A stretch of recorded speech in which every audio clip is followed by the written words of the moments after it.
नयन सुलगिनी ज्योति ब्रह्म गोदावरी मिल कीजिए।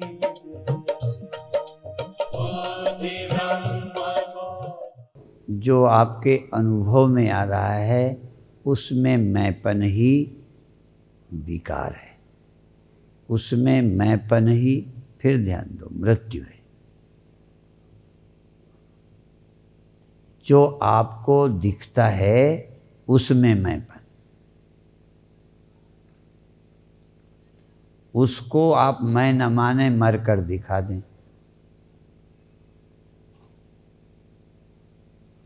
जो दिखता है जिन साधनों से दिखता है वह साधन भी सदा नहीं रहते या एक जैसे नहीं रहते। जिनसे सुख भोगते हो और जिनके माध्यमों से सुख भोगते हो और जिन व्यक्ति वस्तुओं का सुख भोगते हो वही दुख है। गीता के अनुसार ये ही संस्पर्शजा भोगा, जो किसी के छूने से, देखने से, संस्पर्श अर्थात जब किसी से आप लिप्त हो जाते हो, मिल जाते हो किसी से भी, या मिला लेते हो मन को, इंद्रियों को, देह को, और उनके द्वारा किसी का सुख लेते हो, देह के माध्यम से, इंद्रियों के माध्यम से, मन के माध्यम से, और ये समझते हो कि इनमें सुख है, और मालूम भी पड़ने लगता है। यदि उनके सुख से बच जाओ तो दुख से बच जाओ। जो भी मिलता है उसके सुख से यदि बच सको तो दुख से बिना चाहे बच जाओगे। जिसको तुम मैं समझते हो, जो तुम्हारे अनुभव में आता है, उसको अपने मैं से हटा दो, फिर मृत्यु से तुम्हें बचना नहीं पड़ेगा, बचे बचाए। पर इस काम को बहुत जागरूक बुद्धि से किया जा सकता है, और वह बुद्धि की जागरूकता ग्रंथ और वाणी और गुरु के विश्वास के बिना संभव नहीं है। केवल अपनी अकल से नहीं, करना तो अकल से ही है।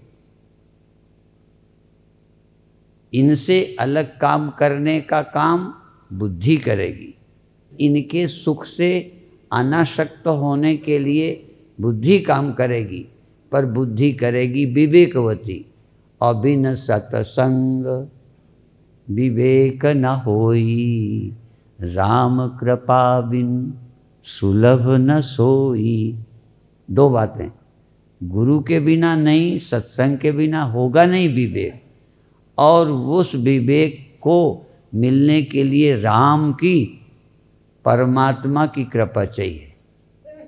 नहीं वो कहीं ना कहीं आपको सुख दिखा देंगे, वहीं फिरते रहोगे। भगवान ज़्यादा खतरनाक है। जिनको मुक्त नहीं करना उनको और कहीं महिमा सुख दिखा देंगे, वहीं चक्कर लगाते रहोगे। यहाँ भी दो कहा, बिन सत्संग विवेक न होई। बिना सत्संग के विवेक नहीं होगा। सत्संग कौन कराता है?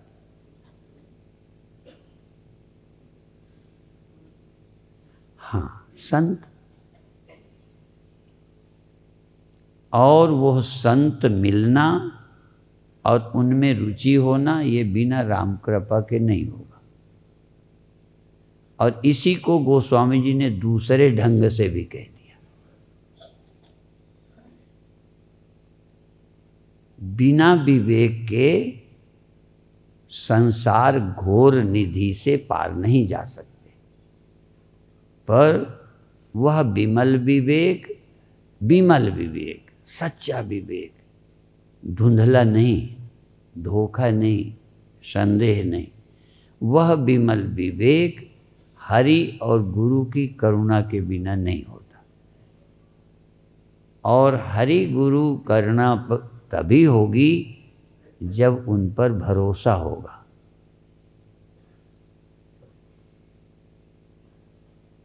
आपको और कई घर वालों पर भरोसा है,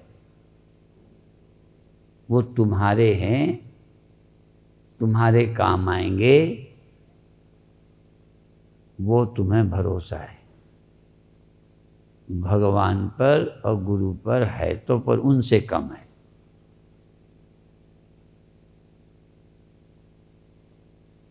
इसी तरह तुम्हें देह पर भरोसा है, इंद्रियों पर भरोसा है, मन पर भरोसा है, और तो और आपको अपनी समझ पर भरोसा है। यदि तुम्हें गुरु की, उपनिषद की, गीता की वाणी पर भरोसा हो तो आपकी बुद्धि फिर आपको धोखा नहीं दे पाएगी। जब भी बुद्धि धोखा खाएगी, जब आप अपने मन पर, अपने अनुभव पर तो भरोसा है, जिन्होंने अनुभव किया है उन पर और उनकी वाणी पर भरोसा नहीं है। और कई बार उन पर भरोसा क्यों नहीं है, ऐसा लगता है इन्हें खुद पता नहीं। जिस गुरु के ज्ञानी होने पर, जिस गुरु के मुक्त होने पर भरोसा नहीं होगा कि मुक्त हैं,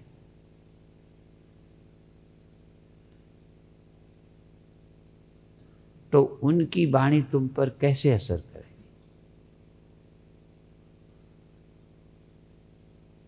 तो ये सार है। नहीं समझ आना कठिनाई नहीं है, श्रद्धा नहीं होना ये समझ में ना आने का मुख्य कारण है। कैसे कम अकल हो, यद्यपि ये कहा है मंद बुद्धि भी सूक्ष्म बुद्धि न होने से भी समझ नहीं आता, ऐसे लोग भी हैं। पर यदि आपके कम बुद्धि भी है तो कोई हर्ज नहीं है, पर श्रद्धा हो। बहुत बुद्धि का ढेर हो पर श्रद्धा न हो तो संसार को खूब समझेगी, साइंटिस्ट बन जाएंगे, डॉक्टर बन जाएंगे, इंजीनियर बन जाएंगे, जाने क्या क्या बन जाएंगे, पर आत्मज्ञ नहीं बनेंगे। इसका ये अर्थ नहीं है वैज्ञानिक व्यर्थ हैं। इतनी जनसंख्या है, यदि वैज्ञानिक ना होते तो ब्रह्म ज्ञान के बिना मरो न मरो, पर बिना रोटी के मर जाते।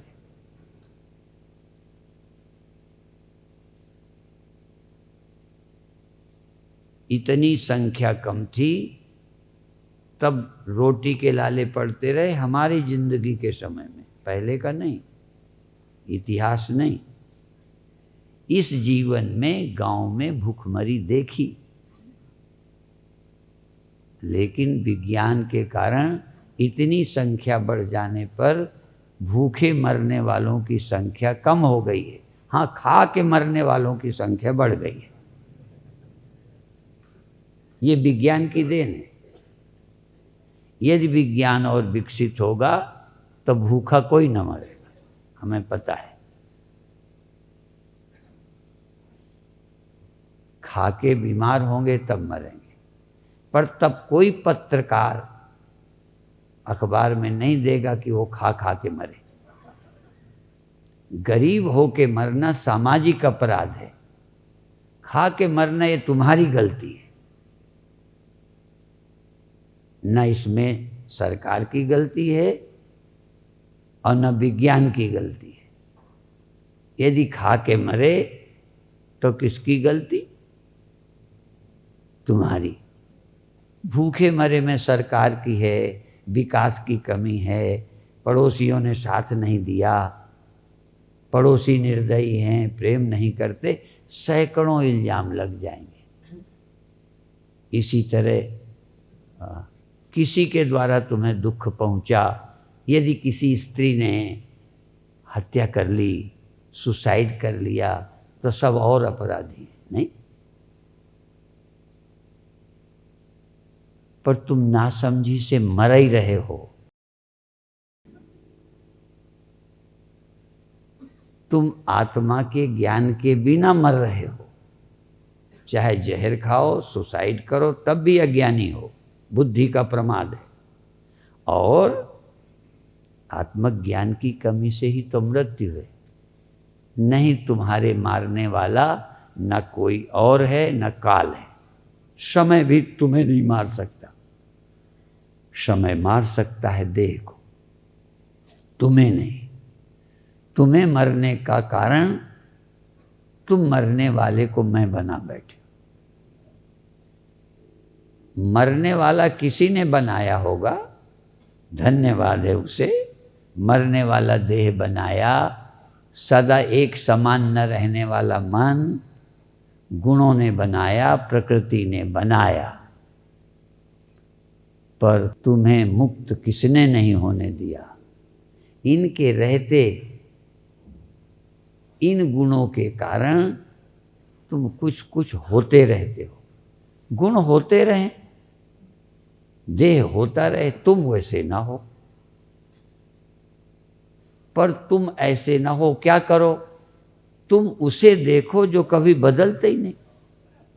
किसी के संग से, किस कुछ होने से जो नहीं बदलता। जैसे सूर्य पानी के हिलने से नहीं बदलता, हवा के चलने से नहीं बदलता, पानी के मैला होने से मैला नहीं होता, पर उसी का बच्चा सूर्य का, जो झूठा ही बच्चा है, क्योंकि सूर्य के बच्चा होता ही नहीं, नकली बच्चा। असली सूर्य यदि बच्चे देता तो अभी तक लाइट की कमी न रहती। और दूसरी बात बता दें, यदि बच्चा देता तो कहो उसी से जल के मर जाते। एक सूर्य की तो इतनी आफत है। यदि वो भी मुस्लिमों की तरह संतान बढ़ा लेता तो कोई न रहता। इसलिए सूर्य पैदा होता दिखता है उपाधियों में। उपाधि के कारण, ऐसे ही तुम माया उपाधि, देह उपाधि, मन इंद्रिय उपाधि और बुद्धि, इनके कारण तुम उस सत्य को, उस आत्मा को, उस साक्षी को पैदा हुआ उत्पन्न देखते हो जाते देखते हो। फिर भी ये जो दिख जाता है पैदा होना, इसके अलावा और क्या है तुम्हारे पास सबूत? यदि वैज्ञानिक न हो, सूर्य के सामने थाली धरो तो बच्चे को सूर्य दिखेगा, शीशे के सामने दिखेगा, चकाचौंध तक हो जाएगी, आंखें झपक जाएंगी।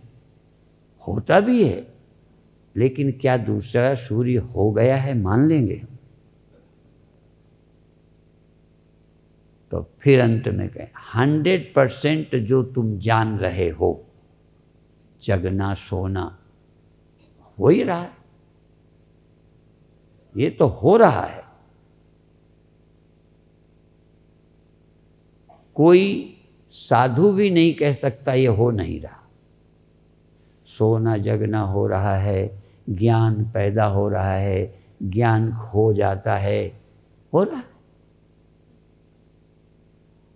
चलो शीशे वाला न समझो, उपाधि के कारण पृथ्वी में जहाँ हम हैं, इस उपाधि के कारण और इस पृथ्वी की गति के कारण सूर्य हमें पूर्व से उदय होता दिखता है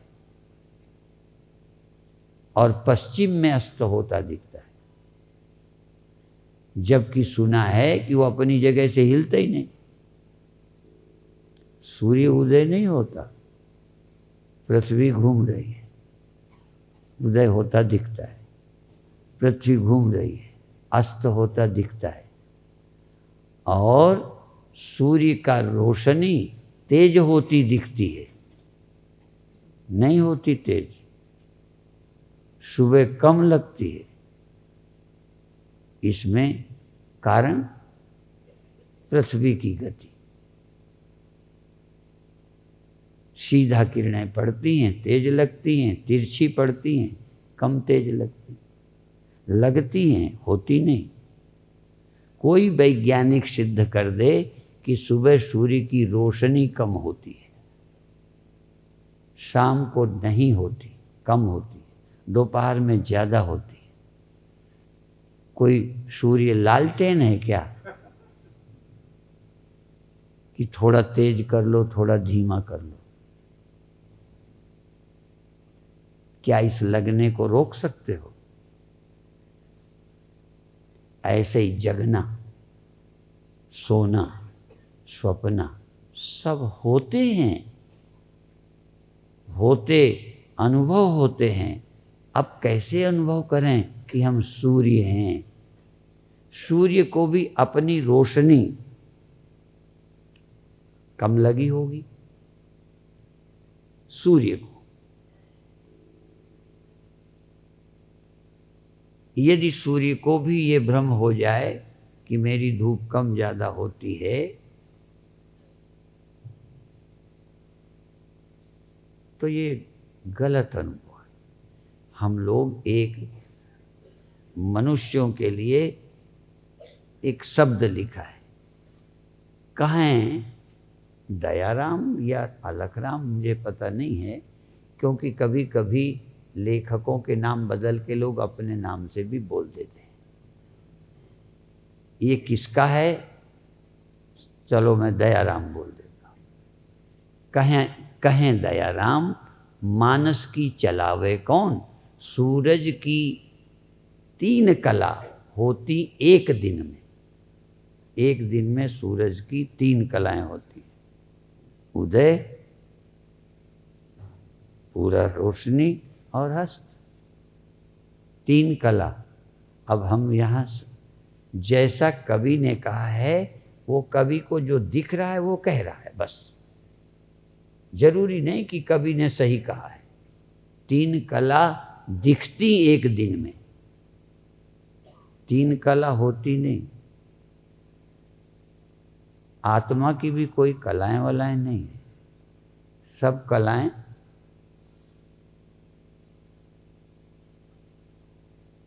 ये सब माया की हैं।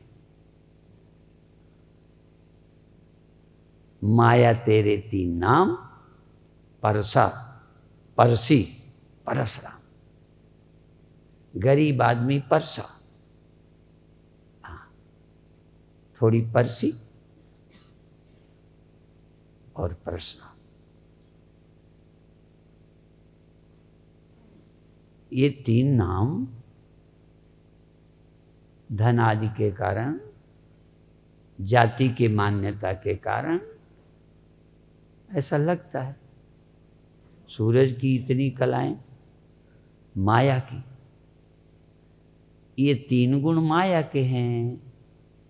आत्मा में तो एक ही कला चल रही है, दूसरी होती ही नहीं, पर आत्मा दिखती नहीं।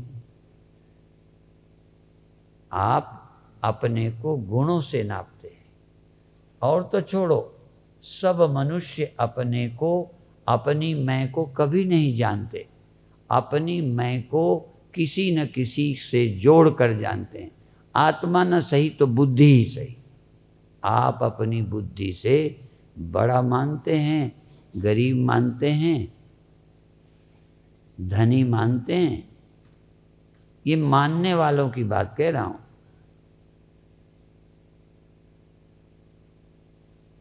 रजो रागात्मकम विद्धि, रजोगुण अपना रंग दे देता है, या रजोगुण से जीव रंग जाता है। धन से रंग जाते हो कि नहीं? देखो, रंग यदि कपड़े में डुबो दो, रंग कपड़े को लाल में, पीले में डुबो दो, तो रंग चढ़ेगा कि नहीं? ठीक है।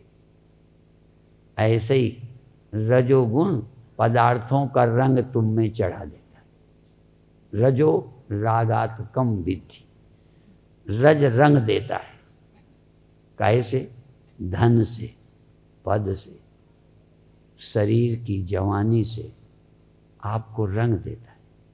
आप वैसे ही हो जाते हो, धनी नहीं हो जाते हो।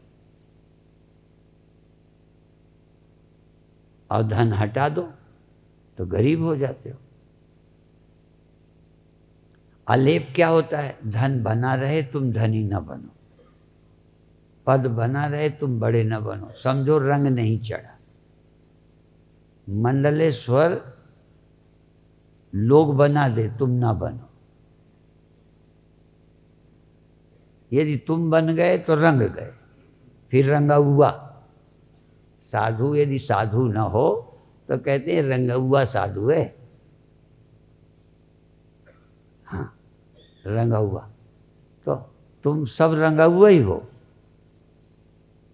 रंग के बिना जो है असल में तो वही साधु है।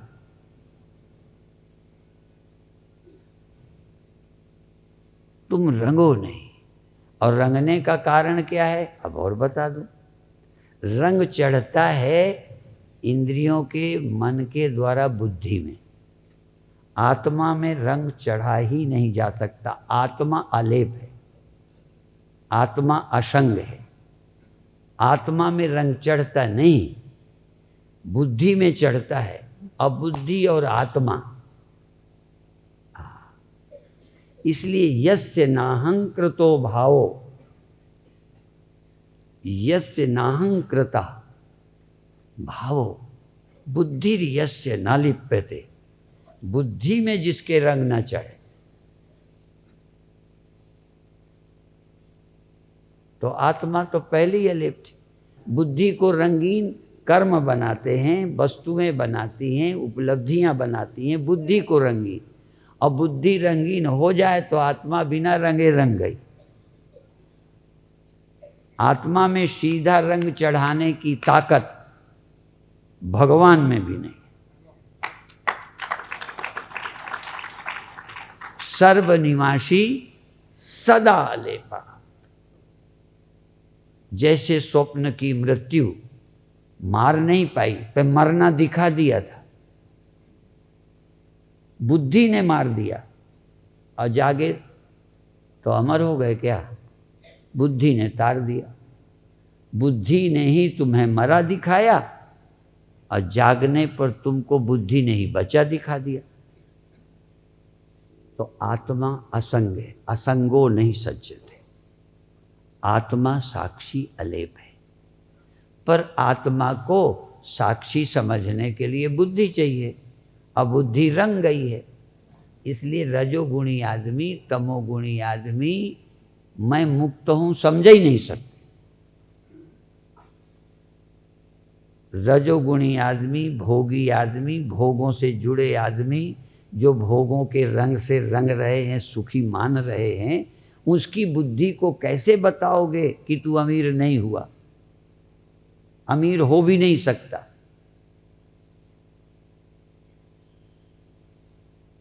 तू बड़ा हो ही नहीं सकता। तू किसी कर्म से, किसी वस्तु से बड़ा बनता है, ये तेरी बुद्धि की बेवकूफी है। और जिसकी बुद्धि किसी चीज से बड़ी नहीं बनती, उससे बड़ा कोई होता ही नहीं।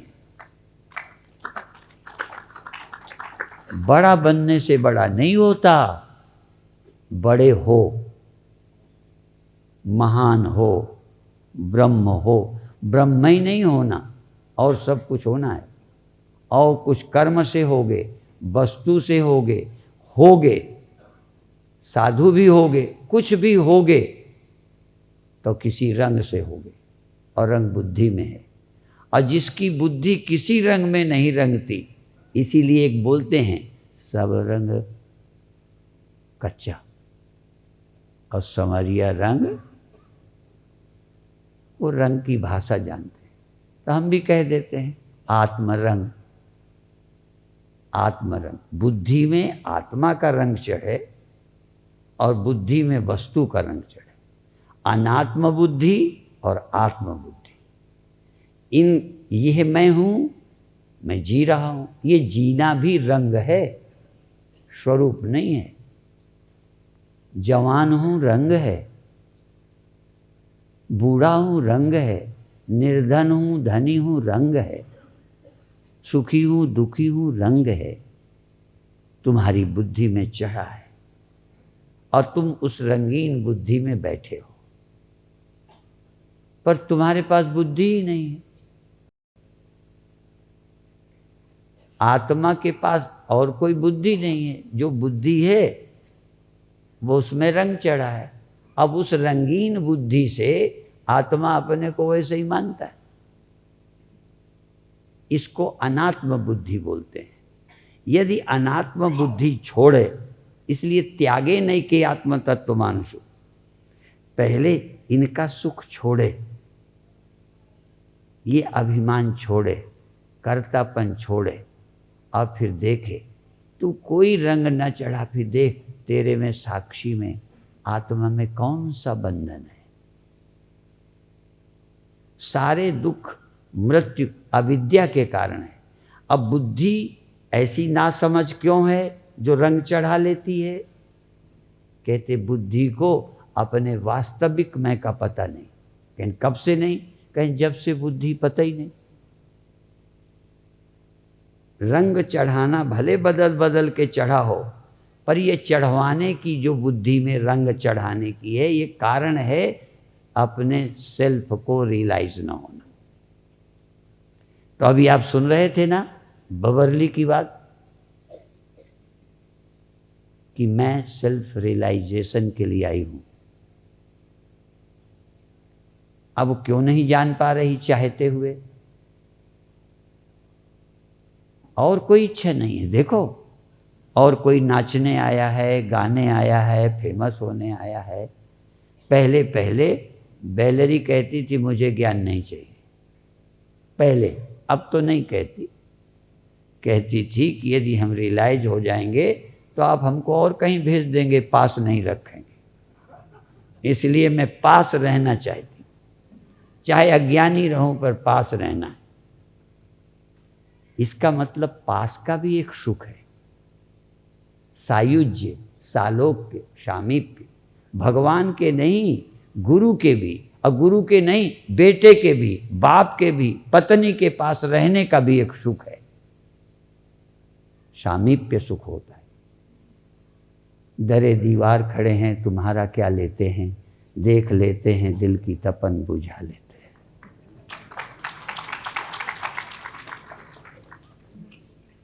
देख लेते हैं, खुश हो लेते हैं। कोई कहीं होता है, हम ये नहीं कहते हम ही को देख के खुश होते हैं। कोई किसी न किसी को देख के खुश है, मिला कुछ नहीं। हमने तो ट्रेन में खुश होते देखा, वो कहाँ गया, वो कहाँ गई, कोई मतलब नहीं, पर बेचारे इतने में भी सुख ले लेते हैं। दफ्तर में रौनक आ जाती, जहाँ दोनों दोनों होते हैं, जोड़े मेल फीमेल होते हैं तो रौनक बनी रहती। तो जिस दिन इस जीव को, जीव फीमेल है, परमात्मा मेल है, जब ये जीव परमात्मा के पास रहता है, ये मुक्ति है।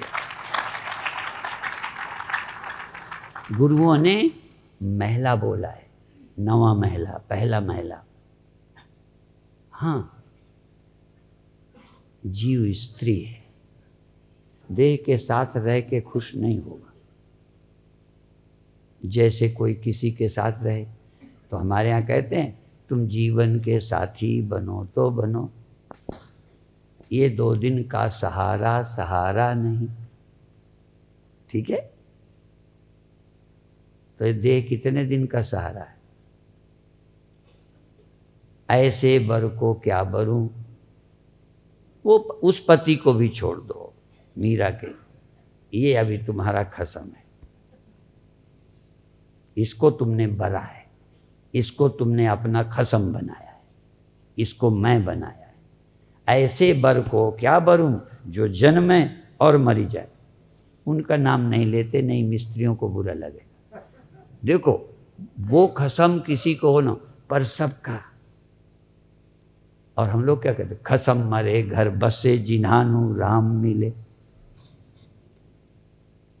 इस देह को मैं बना रखा है, प्यारा बना रखा है, प्रियतम बना रखा है, सारी मेहनत इसके बचाने में लगाए हो। और कितना इलाज करो, ये जीव तब तक रोएगा जब तक मरने वाले को बरता रहेगा। इसलिए ओम भूर्भुवः स्वः तत्सवितुर्वरेण्यं भर्गो देवस्य धीमहि धियो यो नः प्रचोदयात्। हम उसको बरेंगे जो बुद्धि तक को प्रेरणा देता है, बुद्धि उसको नहीं बर रही। इसलिए गायत्री मंत्र कि ऐ बुद्धि तेरे को प्रेरित जीवन जागृति कौन देता है? तो सत्ता तो वो देता है, खसम ये जिसने जीवन दिया, तुझे सत्ता दी, जिससे तू है ये तक ख्याल आया।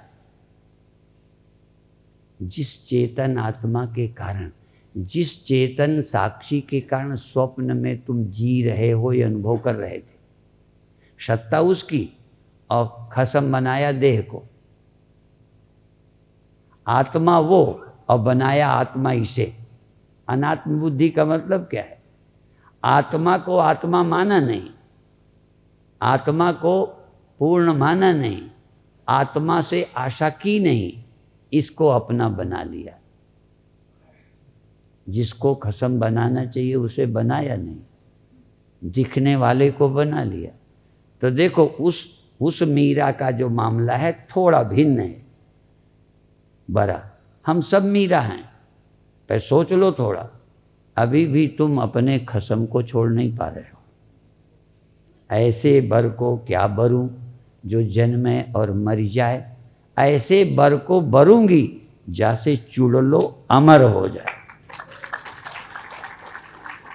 विधवा न होना पड़े, अनाथ न होना पड़े।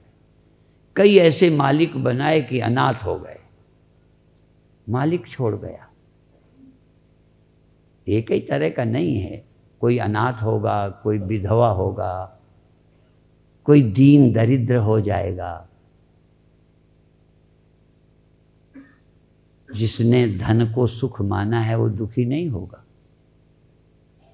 जिन्होंने पद को बड़ापन माना है वो नीचे नहीं गिरेंगे।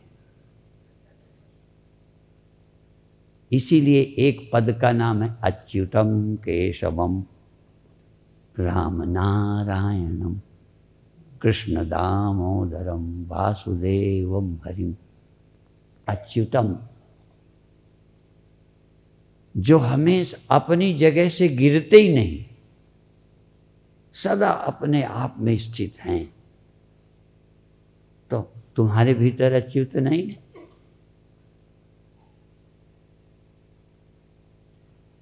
उस अच्युत को अपना बनाओ,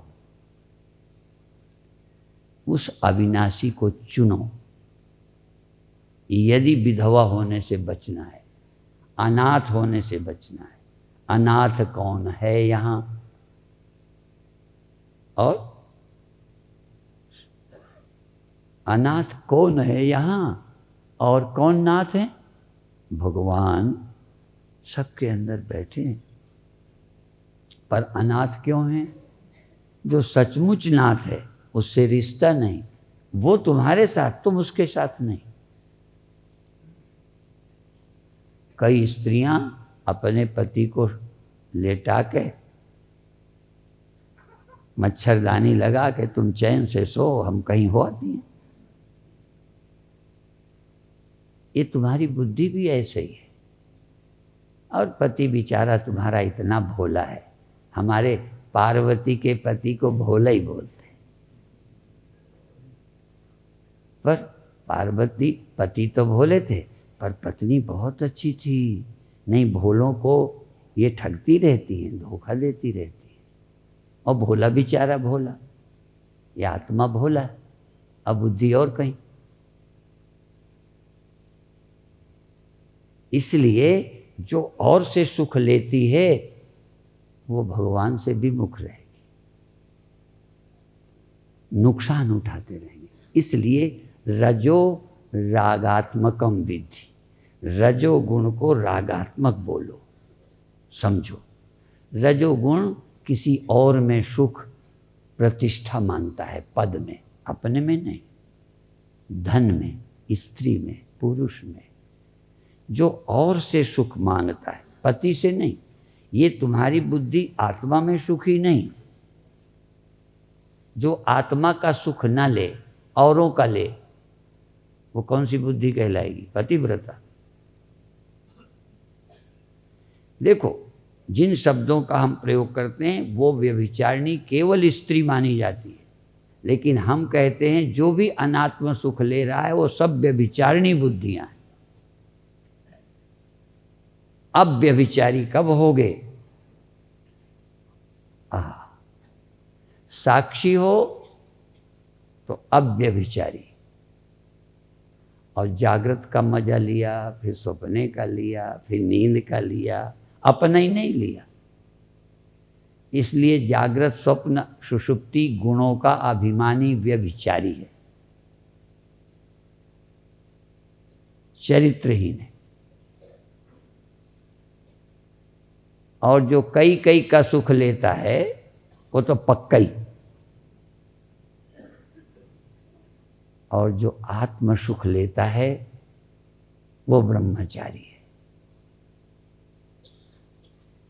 वो देखो, और भी थोड़ा, एक नारी सदा ब्रह्मचारी, ये भी एक कहावत है। इसी तरह से जो एक अपनी आत्मवृत्ति का, ब्रह्मवृत्ति का सुख लेता है वो भी ब्रह्मचारी है। औरों को देखता है। ब्रह्मचारी व्यक्ति या शादीशुदा व्यक्ति औरों को देखते ही नहीं क्या? अंधा हो गया? देखता है पर उनसे आशा नहीं। इसलिए ज्ञानी की जागृत स्वप्न सुसुप्ति होती हैं, पर इनसे वो आसक्त नहीं है, इनका वो भूखा नहीं है, इनका वो चुनाव नहीं करता। चुनाव तो एक का कर लिया है, वर लिया है।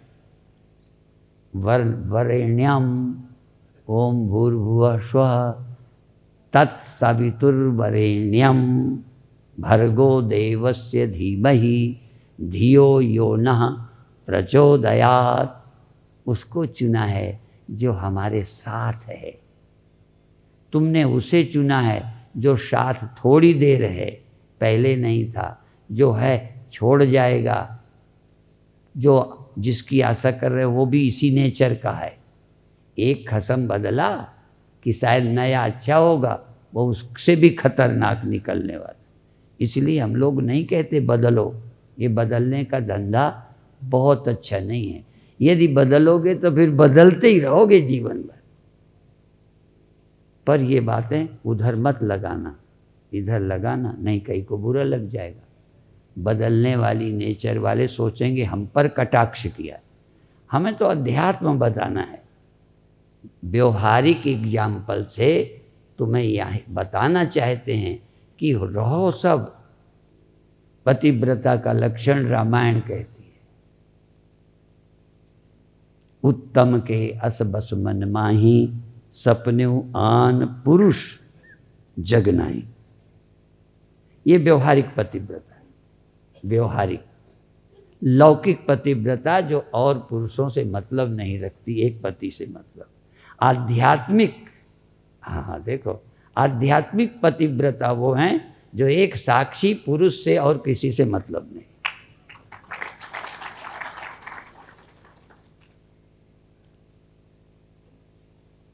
साक्षी पुरुष है, उसमें रमण करते हो, पति से प्यार है, आत्मा कहो, पति कहो, परमात्मा कहो। इसी अध्याय में ऐसा भी जिक्र है। चलो मैं उस अध्याय के आखिरी श्लोक ही बोल देता हूँ। माम चयो अव्यभिचारेण भक्ति योगेन सेवते सगुणान समतीत्यैतान ब्रह्म भूयाय कल्पते। ये श्लोक है 26वां। जंप लगा के सुना रहा हूं। एक बार एक नाई ने बाल बनाए तो कहता है जल्दी बनाओ फ्रंटियर मेल से। तो जल्दी बना दिया, अब कई जगह रह गए। उनका ये क्या किया जब शीशा देगा, कहना आप ही तो कहते थे फ्रंटियर से जल्दी बनाओ। फ्रंटियर तो कई स्टेशन छोड़ देती है। अब पूरी हर स्टेशन तो आप कहते पैसेंजर से बनाओ। ठीक है।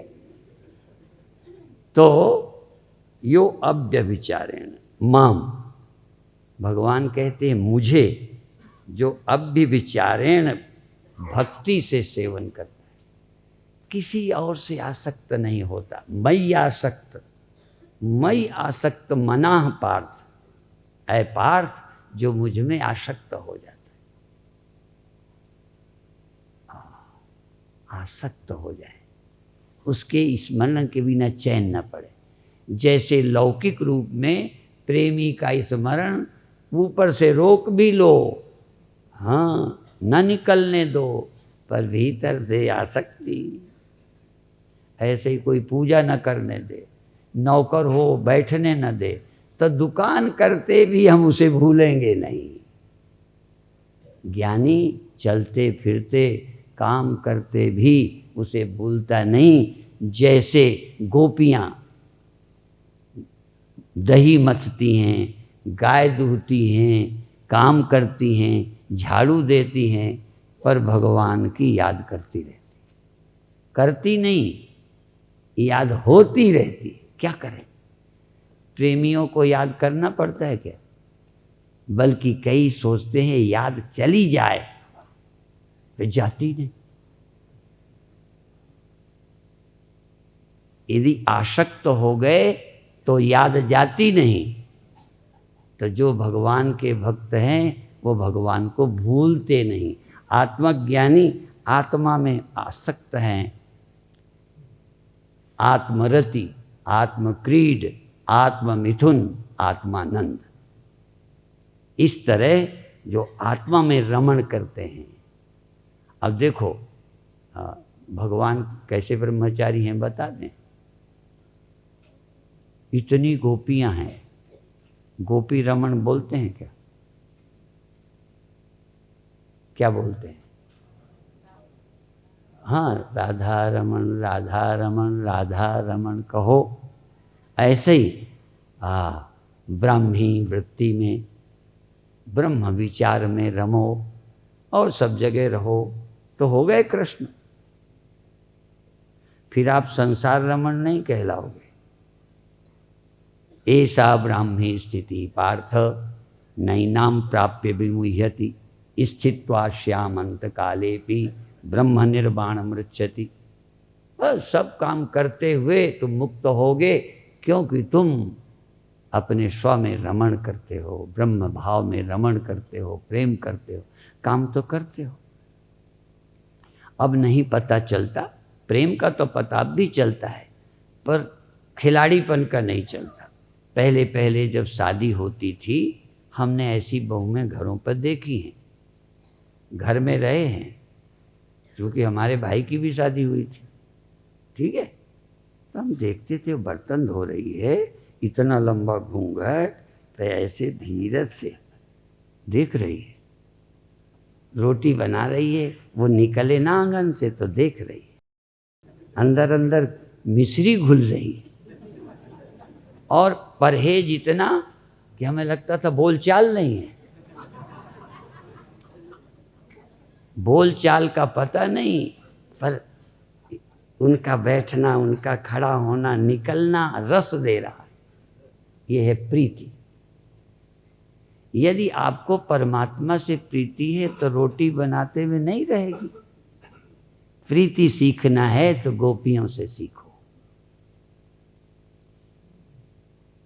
पानी भरती हैं, दही विलोती हैं, और हमेशा गुणगान गाती हैं। तुष्यंति च रमन्ति च। इसलिए बहुत भले हो आप, अभी प्रेम नहीं है, प्रेम हो जाए। और ये लव मैरिज का मतलब क्या होता है? एक कानूनी मैरिज होती है, एक लव मैरिज। पहले लव, मैरिज बाद में। और उसमें मैरिज पहले लव बाद में। दो सिद्धांत हैं। यदि पहले लव हो जाए फिर मिल जाए, पहले भगवान से प्रेम फिर मिल जाए। नाम सुन के प्रेम, स्वभाव सुन के प्रेम, किसी पड़ोसी से सुन के प्रेम। एक जैन लड़की थी मुरादाबाद में, उसकी लड़के की महिमा बहुत बताई परिवार ने, लोगों से भी सुनी। उसको मिलने को बुलाया गया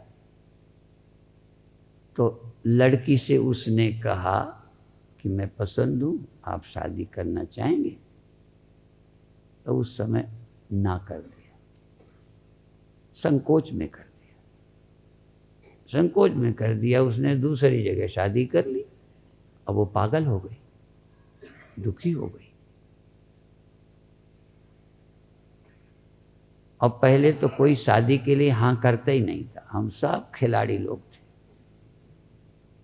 किसी तो नहीं।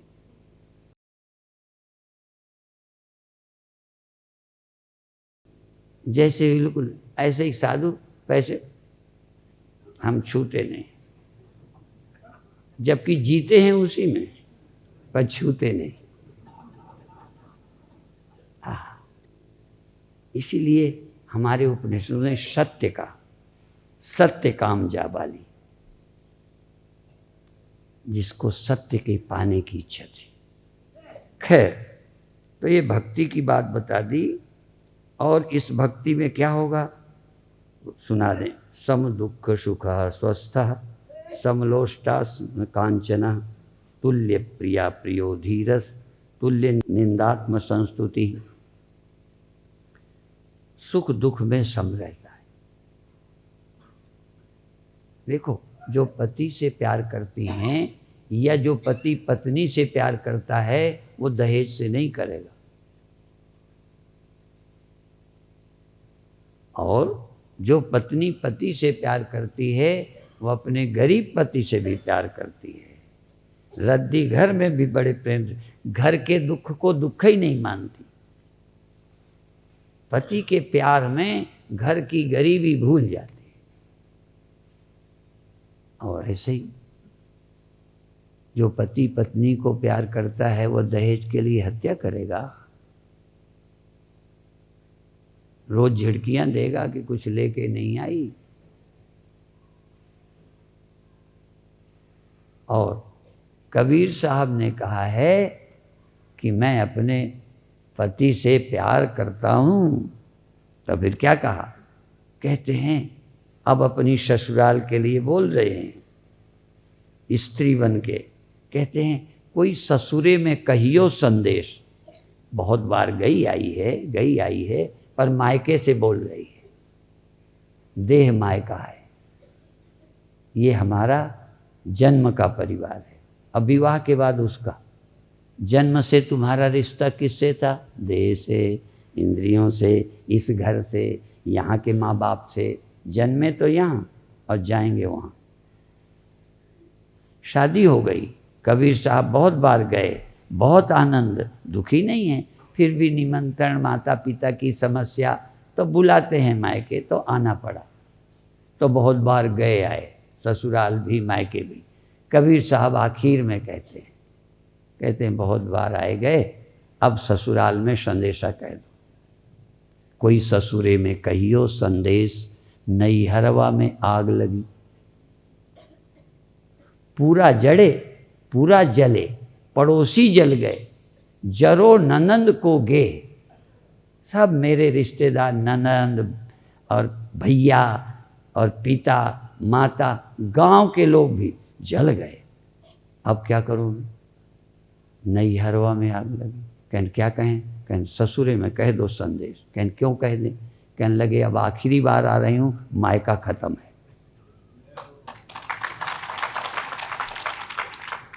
अब मायके को छोड़ दिया। ये है संदेश अंतिम, ये इसको निर्वाण बोलते हैं। जीते जी तो आते जाते रहे ससुराल और मायके, स्वरूप में और संसार में।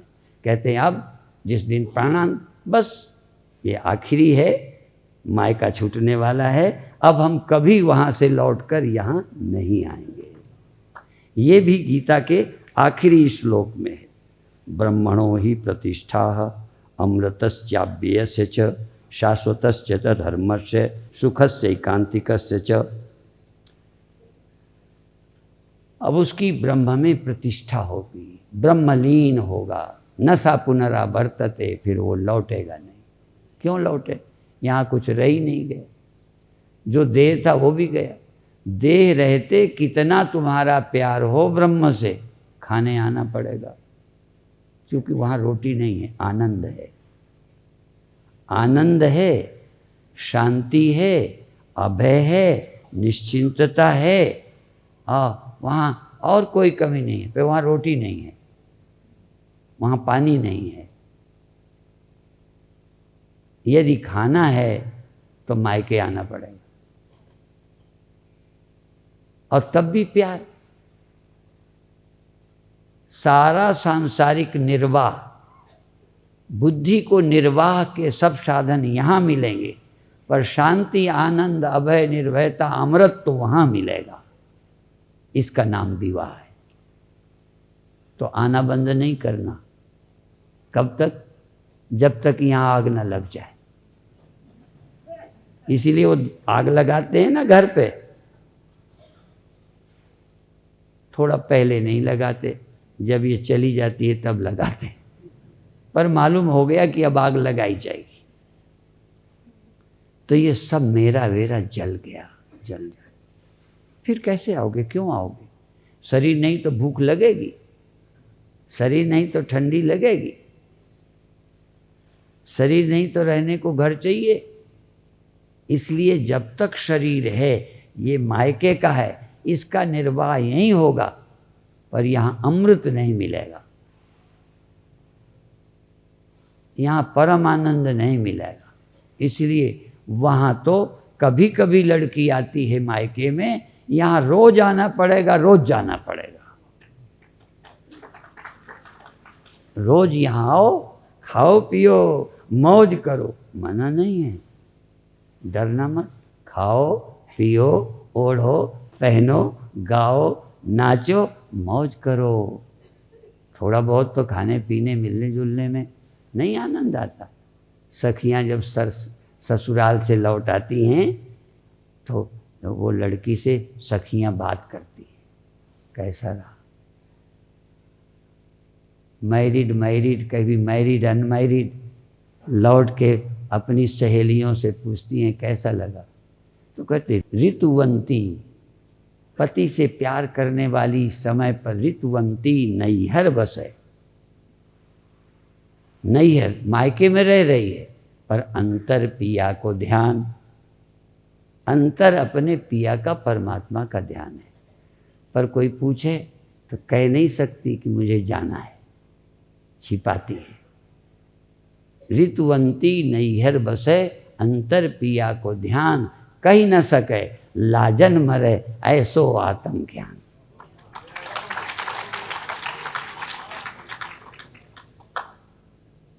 यदि कह दे पत्नी अच्छी नहीं लगती, पति नहीं, मुझे माता पिता अच्छे नहीं लगते, दुकान अच्छी नहीं लगती, तो कहेंगे इसका दिमाग खराब है। इसलिए बिल्कुल यहीं रहेगा, कहेगा नहीं कि तुमसे हमारा कोई मतलब नहीं। कई लोग चिल्लाते बोलते हमारा तो किसी से मतलब नहीं, अब बाबा होके घरे भेज रहे हैं। प्यार अभी भी देखो, लड़की का मायके से प्यार नहीं है, प्यार तो उससे है, पर व्यवहार निभाती है। ऐसो आत्मज्ञान, सारी व्यवस्था यहाँ की करेंगे, लेकिन प्यार उससे करेंगे। इसलिए भगवान कहते हैं आसक्ति छोड़ दो और मेरी आसक्ति वाले हो जाओ। मयि आसक्त मना पार्थ नैनाम प्राप्य विमुह्यति स्थित्वा श्यामंत काले भी ब्रह्म निर्वाण मच्छति। मुझ में आसक्त हो जाओ, मेरे भक्त हो जाओ, मन मना भव मद भक्तो मद्याजी माम नमस्कुरु। काम सब करो, पर लोग काम नहीं करते। काम न करने वालों से मैं चिढ़ता हूँ। रोटी खानी पड़े और कमाए नहीं, मायके में आके रहना पड़े, जिम्मेदारी कोई नहीं, तो अच्छी बात नहीं। तो जब तक देह में हो, जब तक यहाँ आते हो, यदि नहीं आते हो तो बता दो। जो देह में आता है भूख लगती है, जो देह में आता है कपड़ा पहनता है, तो तुम्हारे कपड़े क्यों कोई करता रहे, तुम्हारी रोटी की व्यवस्था कोई क्यों करे, तुम उसके क्या लगते हो। इसलिए शरीर के तल की सभी जरूरतें पूरी करो, पर आसक्त भक्त उस आत्मा के ब्रह्म के रहो। इसलिए फिर सुनाता जाऊं जो जो याद आ जाए।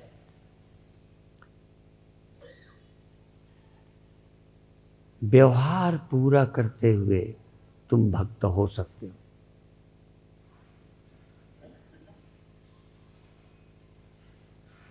परमात्मा के भक्त होने में काम बाधा है क्या? बल्कि रोटी खा लो, कपड़ा ओढ़ लो, मच्छरदानी लगा लो, फिर पति के पास जाओ।